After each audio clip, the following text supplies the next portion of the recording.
A paz do Senhor aos irmãos, amém? Glória a Deus.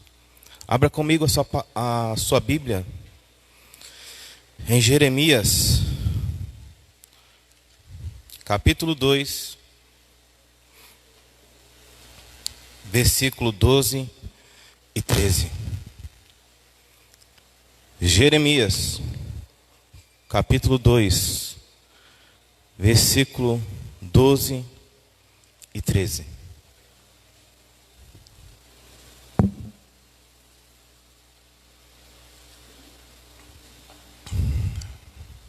Aqueles que puderem, em reverência à palavra do Senhor, fique de pé para que a gente leia o texto. Se você não puder, pode ficar sentado, não tem problema. Os irmãos encontraram, amém? Quem não encontrou, fala assim: espera mais um pouco. Eu espero.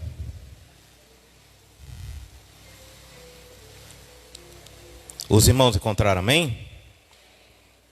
Amém. Diz assim a palavra de Deus: espantai-vos disso, ó céus, e horrorizai-vos, ficai verdadeiramente isolados, diz o Senhor. Porque o meu povo fez duas maldades a mim. Porque o meu povo fez duas maldades. A mim me deixaram o manancial de águas vivas e cavaram cisternas rotas que não retêm água. Vou repetir. Versículo 12. Espantai-vos disso, ó céus, e horrorizai-vos, ficai verdadeiramente isolados, diz o Senhor. Porque o meu povo fez duas maldades. A mim me deixaram o manancial de águas vivas e cavaram cisternas rotas que não retêm água. Coloque sua Bíblia no assento e vamos orar mais uma vez. Senhor, eu te peço para que o Senhor nos traga de volta a sensibilidade e um sentido de arrependimento. É o que te peço nesta noite, em o nome de Jesus. Amém e graças a Deus. Podeis assentar, irmãos.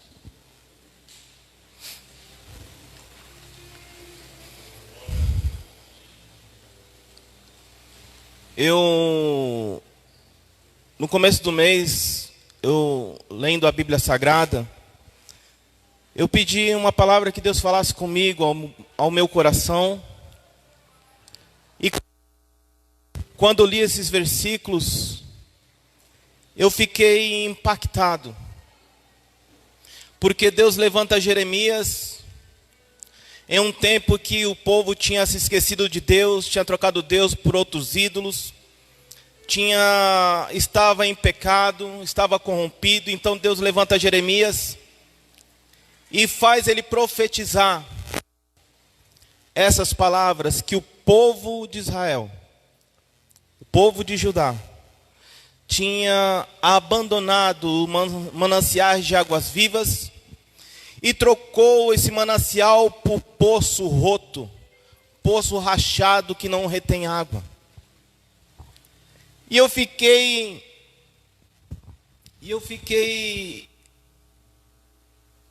imaginando como é que pode uma pessoa ter um terreno. Vou dar um exemplo para os irmãos. Tem um terreno, comprou um terreno onde passa um rio abundante de vida, muitas árvores, peixes, abundância de vida. E simplesmente troca, eu estou dando um exemplo, por um terreno menor que tem um poço com água estagnada. Basicamente foi o que Deus quis dizer para o povo de Israel. Que eles trocaram aquilo que era abundante por algo que era estagnado. Eles tinham trocado aquilo que vertia constantemente a pureza e trazia vida a eles, por algo que estava estagnado e que poderia faltar.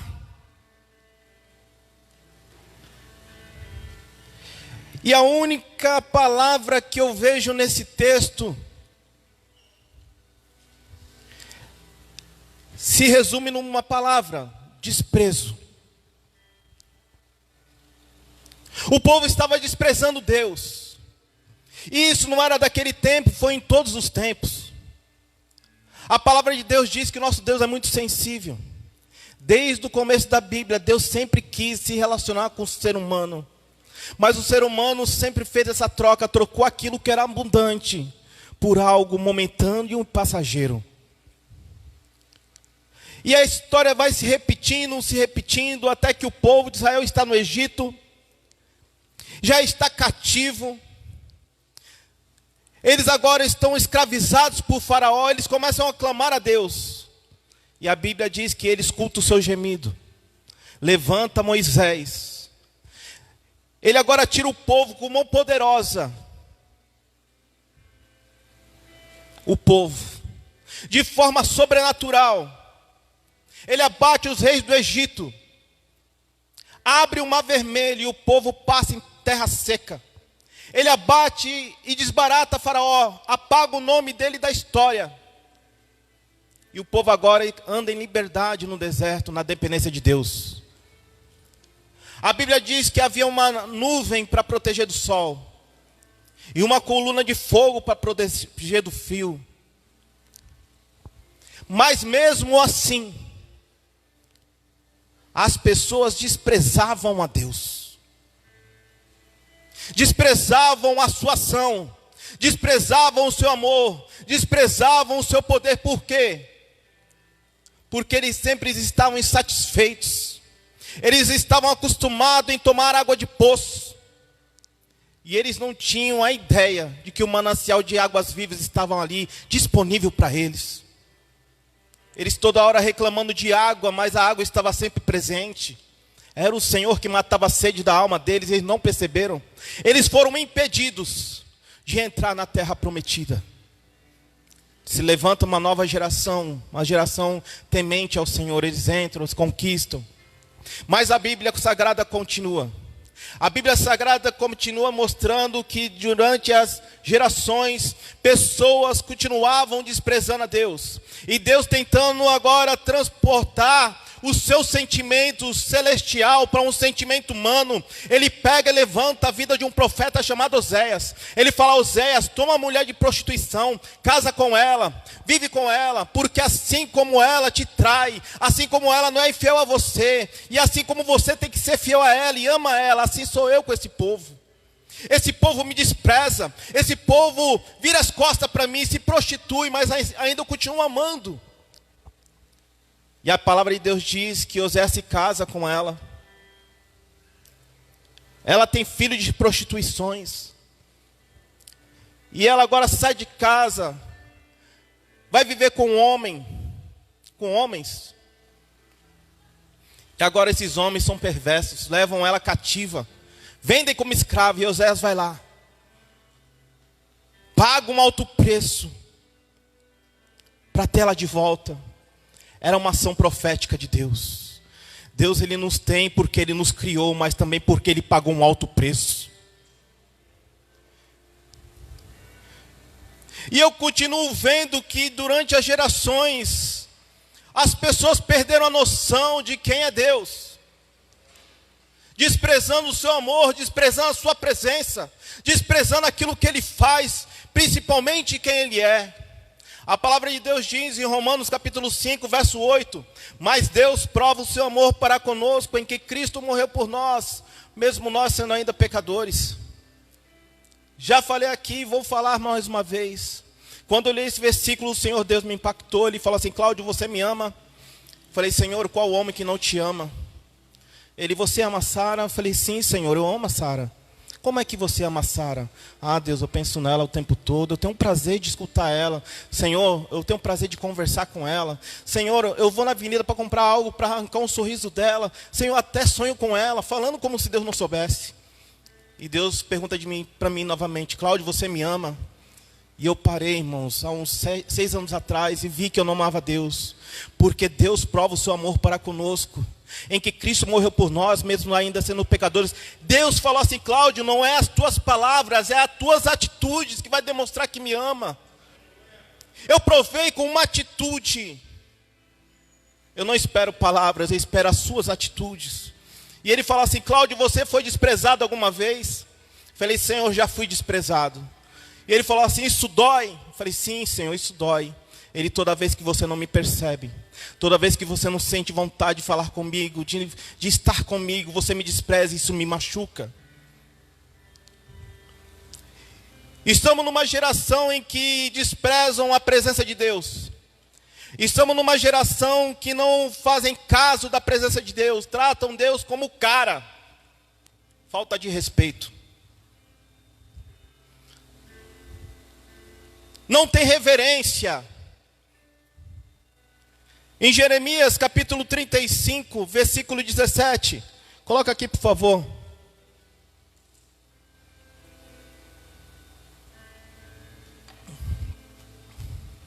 Por isso, assim diz o Senhor, o Deus dos exércitos, o Deus de Israel: eis que trarei sobre Judá e sobre todos os moradores de Jerusalém todo o mal que pronunciei contra eles, pois tenho falado e não ouviram, e clamei a eles e não responderam. Imagina um Deus que tenta chamar a atenção do seu povo e o seu povo despreza.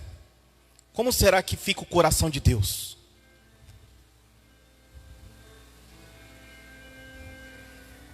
Eu pedi a Deus nesta noite uma palavra que nos trouxesse de volta a sensibilidade.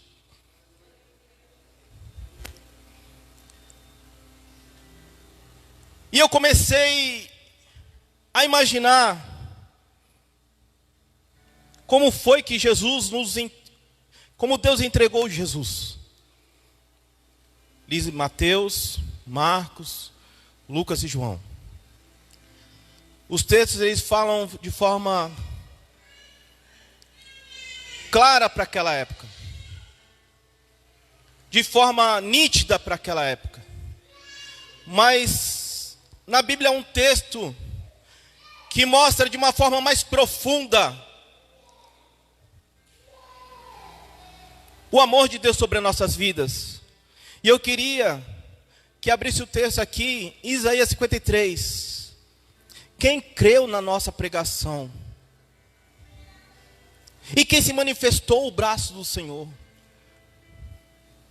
Coloca aqui: pois foi subindo como a raiz de uma terra seca. Isaías 53.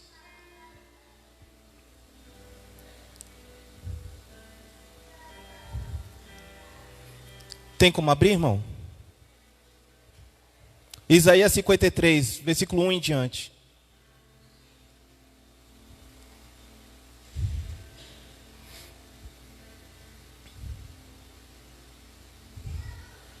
Quem deu crédito à nossa pregação, a quem se manifestou o braço do Senhor, pois foi crescendo como um renovo perante ele, uma raiz de uma terra seca. Não tinha formosura nem beleza, e quando olhávamos para eles, nenhuma beleza víamos para que o desejássemos. Era o mais desprezado e rejeitado dos homens, homem de dores e experimentado no sofrimento, e como de quem os homens escondiam os rostos, era desprezado e não fizeram dele caso algum. Verdadeiramente ele tomou sobre si as nossas enfermidades e carregou as nossas dores, e nos reputamos por aflito, ferido de Deus e oprimido. Mas ele foi ferido por causa das nossas transgressões, esmagado por causa da nossa iniquidade. O castigo que nos traz a paz estava sobre ele, sobre suas pisaduras fomos sarados. Todos nós andávamos desgarrados como ovelhas, cada um desviado pelo seu caminho, mas o Senhor fez cair sobre ele a iniquidade de nós todos. Ele foi oprimido e afligido, mas não abriu a boca, como um cordeiro que é levado a matadouro, e como uma ovelha muda perante seus tosqueadores, assim não abriu a boca. Pela opressão e pelo juízo foi arrebatado, e quem dentre a sua geração considerou ele fora cortado da terra dos viventes, ferido por causa da transgressão do meu povo. E deram-lhe a sepultura com os ímpios, e com o rico a sua morte, embora nunca tivesse cometido injustiça, nem houve engano na sua boca. Todavia foi a da vontade do Senhor esmagá-lo, fazendo-o enfermar. Quando ele se puser como oferta pelo pecado, verá a sua posteridade, prolongará os seus dias, e a vontade do Senhor prosperará nas suas mãos. E ele verá o fruto do trabalho da sua alma, e ficará satisfeito com o seu conhecimento. O meu servo justo justificará muitos, e a iniquidade deles levará sobre si.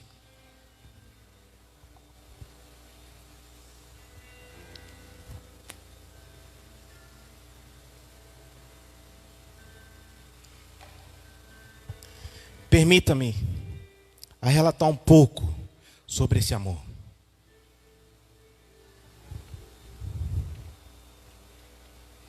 A palavra de Deus diz que Jesus, depois da ceia, foi para o Getsemane. E chegando lá, ele leva os seus discípulos, e leva 3 com eles, e fala sobre a agonia que ele está, a aflição que ele está sentindo, porque antecipadamente ele já sabe o que deve suportar. Ele se afasta um pouquinho, e ele começa a orar intensamente. Ele começa a ter agonias, ele começa a ter dores, ele começa a ter tristeza, angústias inimagináveis.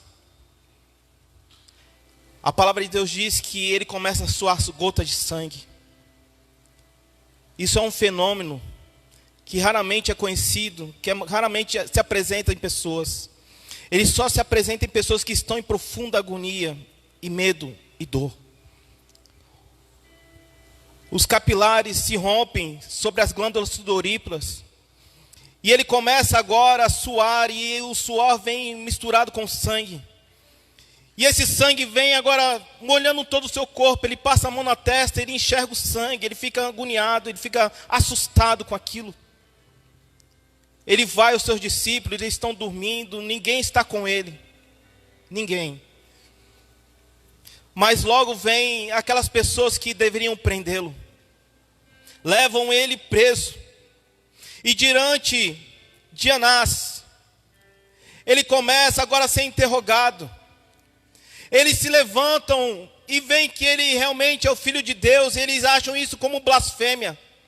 Começam a esbofetear Jesus, começam a bater em Jesus. Ele tem uma sessão de pancadaria, porque diante da visão deles, ele está blasfemando contra Deus.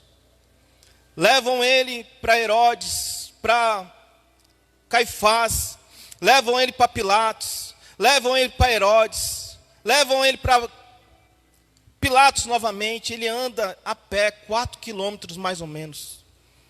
E diante de um povo, ele é agora negado, desprezado e trocado por um ladrão. A sentença já está preparada, crucificam. Então eles vão flagelar Jesus. Eles levam a um pátio, colocam a mão deles sobre um tronco, amarram com uma fita, com uma corda.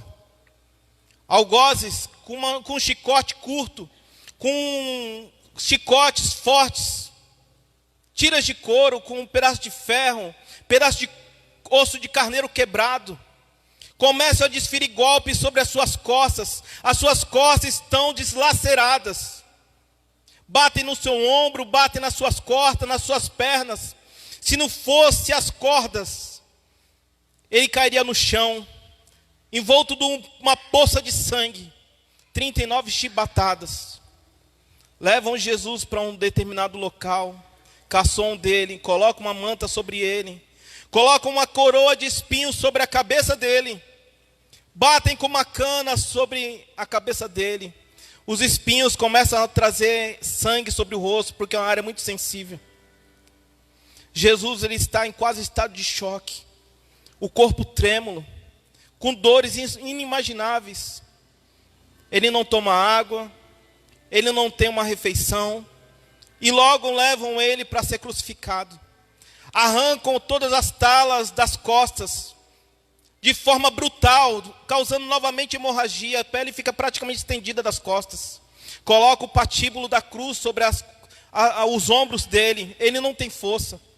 Ele começa a andar sobre a rua, mais ou menos 600 metros. Muitas das vezes ele não tem força, ele está descalço, os pés pegando em pedras pontiagudas. Os soldados não têm misericórdia. Ele cai diversas vezes sobre os seus joelhos. Tem uma pessoa que o ajuda a levar o patíbulo.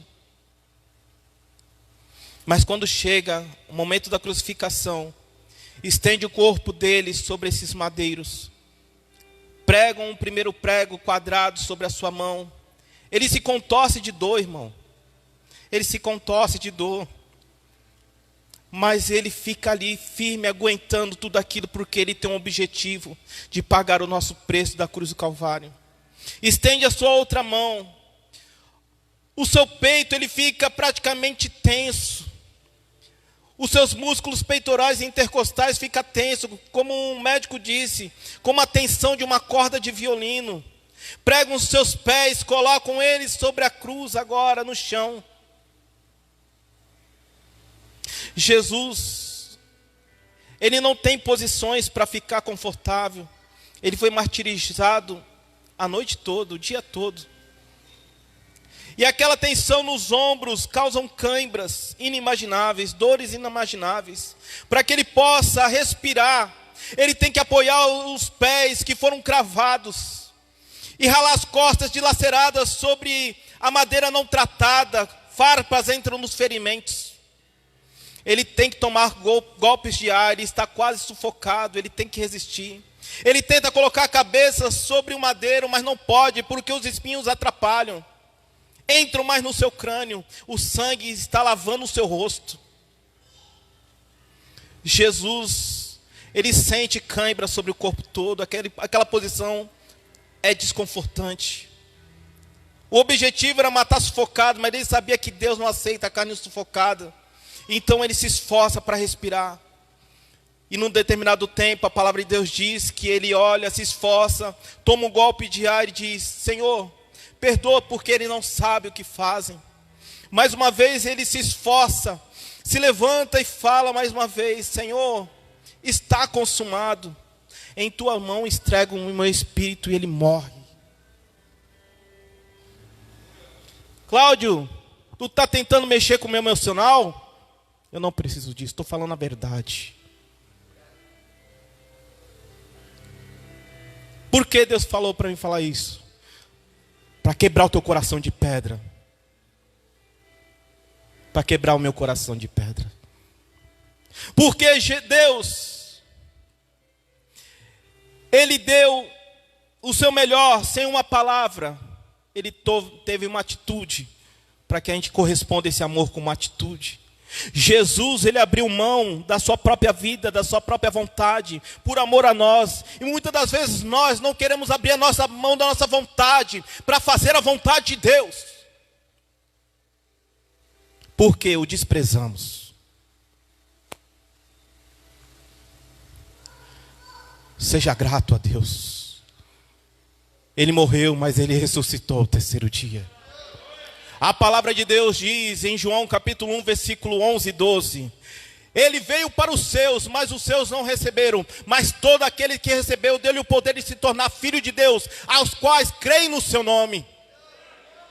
Não despreze Deus.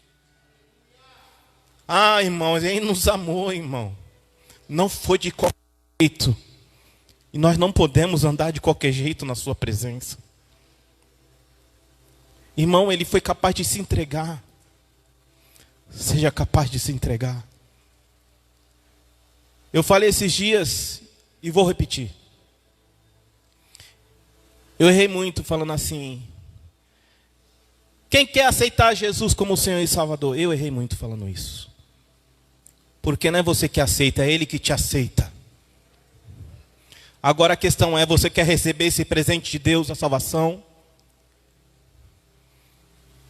Quando a gente aceita esse presente, a gente entende que não desprezamos a Deus, mas reconhecemos aquilo que Ele fez. E quando a gente rejeita esse presente, é falando assim: Senhor, o Senhor não é poderoso.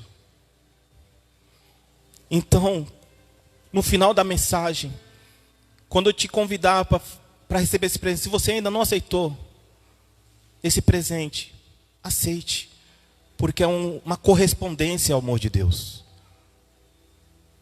É você dar valor àquilo que Ele fez na cruz do Calvário. É dar valor a todo o seu sofrimento e esforço para ter você no céu.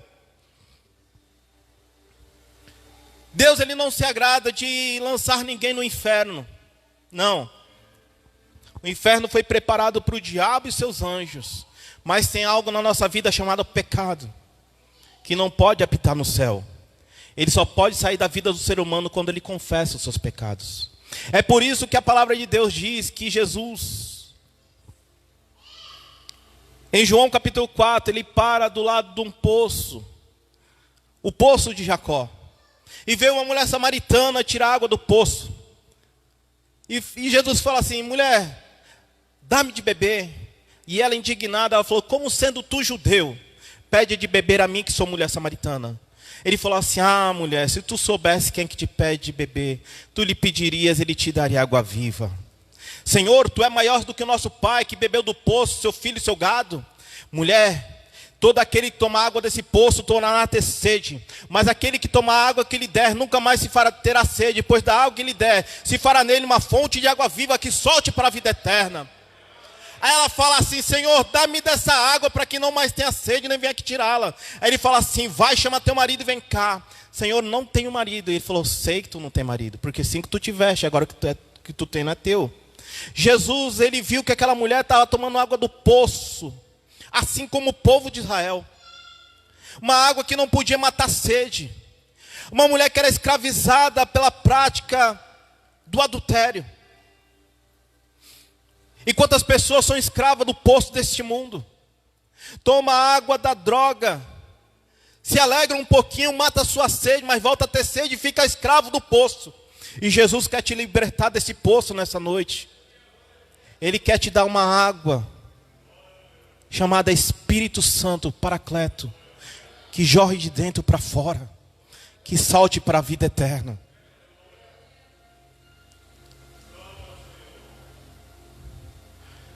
Jesus, ele quer jorrar de dentro para fora. Mas eu falei do desprezo do Deus. Falei agora do desprezo do Filho. Mas eu quero falar agora do desprezo do Espírito Santo. Tessalonicenses, 1 Tessalonicenses 4:8. Por favor, coloca aqui.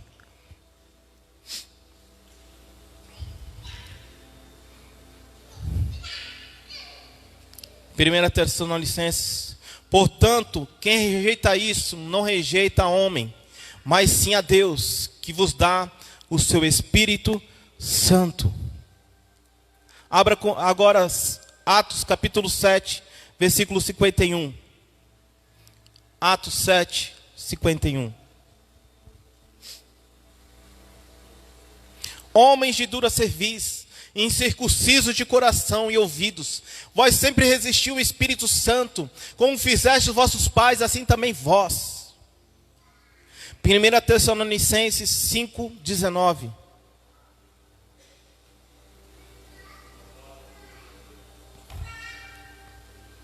Não extingais o Espírito. E agora, para nós meditarmos, Efésios capítulo 4, versículo 22 ao 30.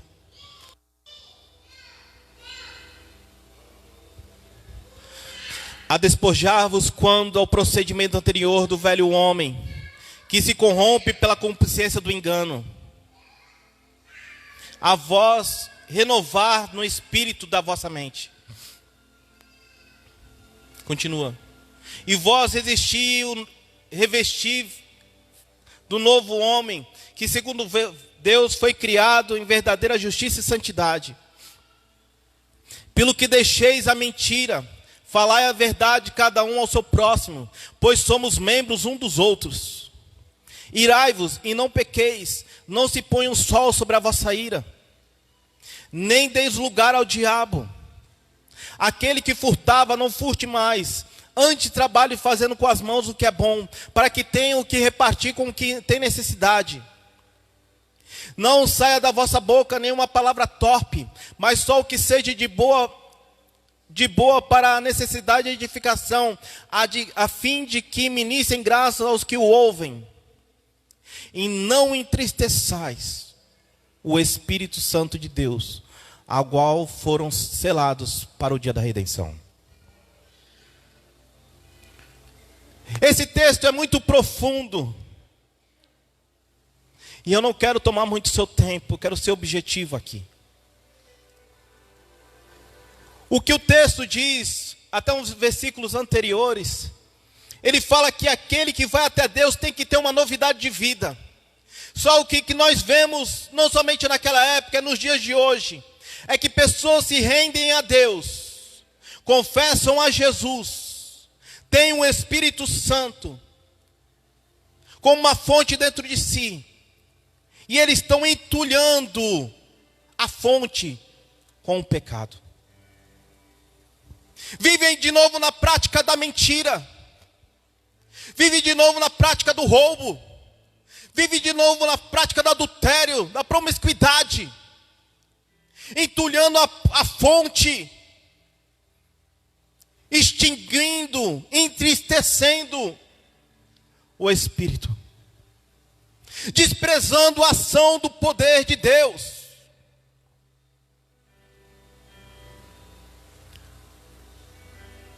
Ah, irmão, quem é o Espírito Santo? Ele é uma pessoa. A Bíblia diz que ele é o Consolador. A Bíblia diz que é aquele que vai fazer a gente lembrar de tudo aquilo que Jesus nos disse. A Bíblia diz que ele intercede por nós com gemidos inexprimíveis. Sabe o que é um gemido inexprimível? É um choro balbuciante que não tem como explicar. Tudo isso pela tua vida, pela minha vida. E sabe o que a gente faz? Troca a fonte, os rios, os mananciais por poços estagnados. Despreza aquilo que jorra por uma água lamacenta. Volta ao vômito. E as velhas práticas, desprezando o poder da regeneração dele nas nossas vidas. Não se engane. Não se engane. A prática do pecado, a vida em pecado te condenará a viver longe de Deus. Por isso, valorize a ação do Espírito. Não despreze o Espírito. Não entristeça o Espírito. Mas permita que o Espírito te controle, te direcione e te domine. Porque a palavra de Deus diz: mas não vive mais eu, mas Cristo vive em mim. Se Cristo vive em você, irmão, as tuas vontades morreram com Ele na cruz. Irmão Cláudio, eu queria uma palavra de Deus ia me restaurar a minha casa.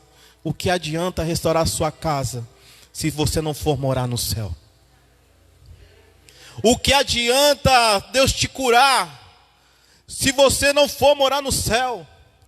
O que adianta o homem ganhar o mundo inteiro e perder a sua alma? Jesus, Ele te ama, irmão. Tudo que Ele fez foi por amor à tua vida, à minha vida. Em Salmo 139, Ele fala do poder da onisciência de Deus, irmão. Ele fala sobre que Ele te conhecia desde o ventre da tua mãe, antes de você nascer, antes de você formado. Tudo estava escrito nos seus livros. Ele já sonhou contigo. Reconheça a Deus no seu dia a dia. Reconheça a Deus na sua casa. Reconheça a Deus em todos os detalhes da sua vida. Sinta amor por Deus. Cláudio, irmãos, É uma questão de querer. Se você se decidir a viver para Deus, nada pode impedir a sua decisão. Paulo, aos Romanos, ele diz: porque eu tenho por certo que as aflições do tempo presente não podem se comparar com a glória que há de ser revelada. Porque estou certo que nem a morte, nem a vida, nem os anjos, nem os principados, nem as potestades, nem o presente, nem o porvir, nem a altura, nem a profundidade poderá me separar do amor de Deus que está em Cristo Jesus, nosso Senhor. Irmão, não tem... Quem me rejeita e não recebe as minhas palavras, já tem o que eu julgue, a palavra que tenho pregado, e esta julgará no último dia.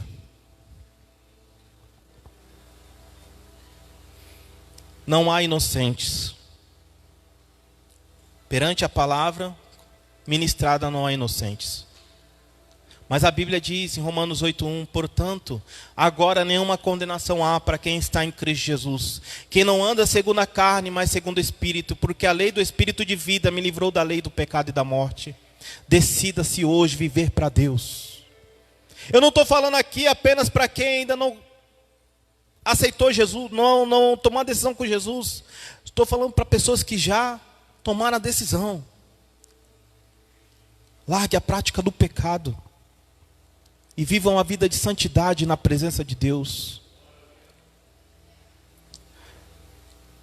Eu gostaria de dizer João 6,37. Abre aqui, por favor, irmão.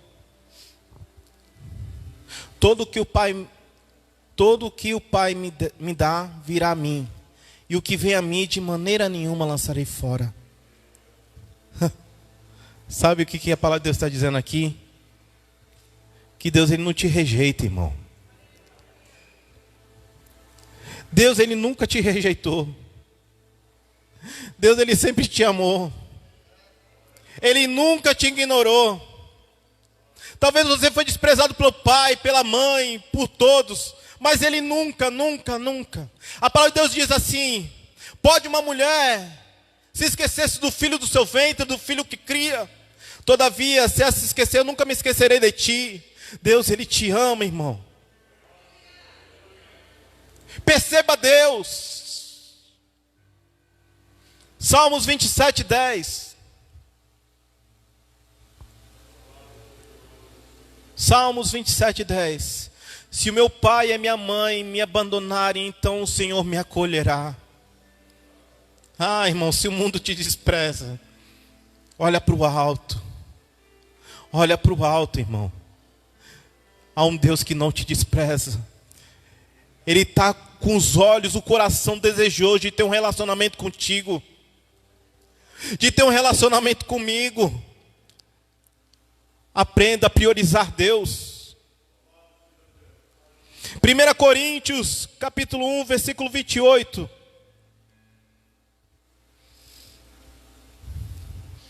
E Deus escolheu as coisas ignóbeis, loucas do mundo, e as desprezadas, e as que não são, para reduzir as que são. Deus, ele confunde a humanidade. Ele escolhe pessoas que são desprezadas para honrá-las.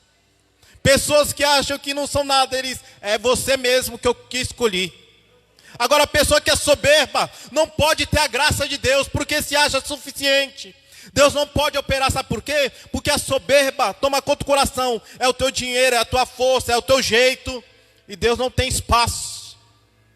É por isso que Deus abate essas pessoas e levanta as que não são, para confundir as que são. João capítulo 15, versículo 16. Não foi vós que me escolhestes, mas eu escolhi a vós. Ah, irmão, não foi você que veio até aqui, foi o Espírito Santo que te trouxe. Porque Deus queria falar contigo. Ele quer te atrair para a sua presença. Ele quer você, irmão. Ele quer você morando no céu. Ele quer te livrar. O que a palavra de Deus diz em João 3,16. Porque Deus amou o mundo de tal maneira que deu seu Filho unigênito, para que todo aquele que nele crê não pereça. Pereça onde? No inferno. Ele não quer que você pereça.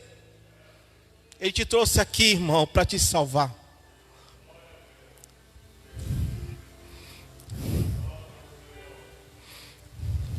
Primeira João 4,19.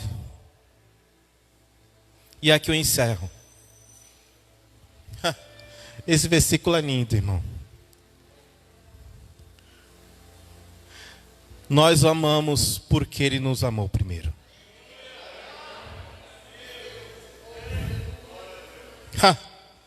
Nós o amamos porque Ele nos amou primeiro, irmão. Nós estamos vivos porque Ele nos amou primeiro, irmão. Nós estamos de pé, irmão, porque Ele nos amou primeiro. Nós fomos livrados da morte porque Ele nos amou primeiro. Que amor é esse, irmão? Que amor é esse que é desprezado? Que amor é esse que é ignorado?